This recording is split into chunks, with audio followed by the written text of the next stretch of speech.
سمعوا معايا يا إخوان المعادلة الصعبة اللي هضر عليها صالح الأزرق. سمعوا شنو قال ونتلاقاو في الآخر.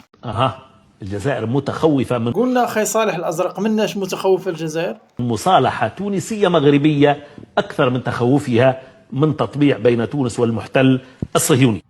المعقول الشي هاد المعادلة اللي هضر عليها معادلة صحيحة 100%.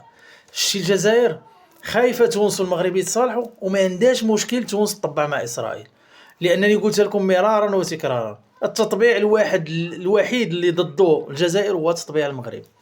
هي راه عندها علاقات مع دول أكثر تطبيعا ومنهم مصر وما عندهاش مشكل، ولكن فاش تجي تهضر لك على المغرب تقول لك التطبيع مطبعين والتطبيع مطبعين.